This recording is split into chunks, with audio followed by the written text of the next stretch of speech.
పాకిస్తాన్కు చెందిన ప్రముఖ భరతనాట్యం కళాకారిణి, మానవ హక్కుల కార్యకర్త షీమా కిర్మానీ అరెస్టు ఉదంతం ప్రస్తుతం ఆ దేశంలో తీవ్ర చర్చనీయాంశమైంది. కరాచీలో మే 10న జరగనున్న ఔరత్ మార్చి మహిళా పాదయాత్ర కోసం అనుమతి కోరుతూ మే 5న కరాచీ ప్రెస్ క్లబ్ వద్ద ఆమె విలేకరుల సమావేశం నిర్వహించేందుకు సిద్ధమవగా పోలీసులు అడ్డుకుని ఆమెను అదుపులోకి తీసుకున్నారు. దాదాపు 75 ఏళ్ల వయసున్న షీమాను పోలీసులు బలవంతంగా ఈడ్చుకుంటూ వాహనంలోకి ఎక్కించిన వీడియోలు సోషల్ మీడియాలో వైరల్ కావడంతో పౌర సమాజం నుండి తీవ్ర నిరసన వ్యక్తమైంది.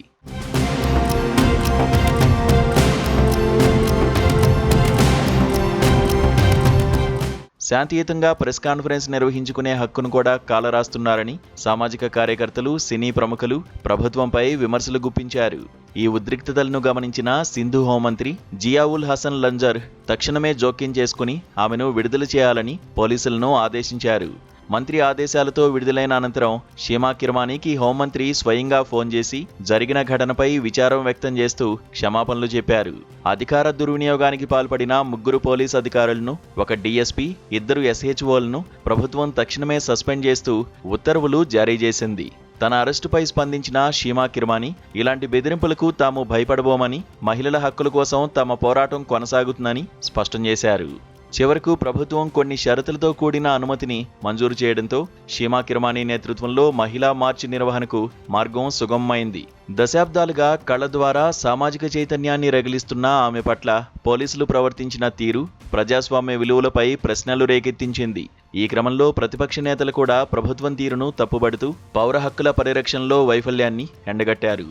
ఈ సంఘటన పాకిస్తాన్లో భావప్రకటన స్వేచ్ఛ, మహిళా హక్కుల ఉద్యమాలకు ఒక చారిత్రక సాక్ష్యంగా నిలిచింది.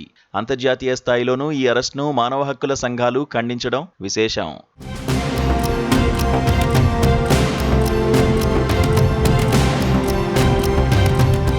పాకిస్తాన్కు చెందిన షీమా కిర్మానీ ఒక ముస్లిం కుటుంబంలో జన్మించారు.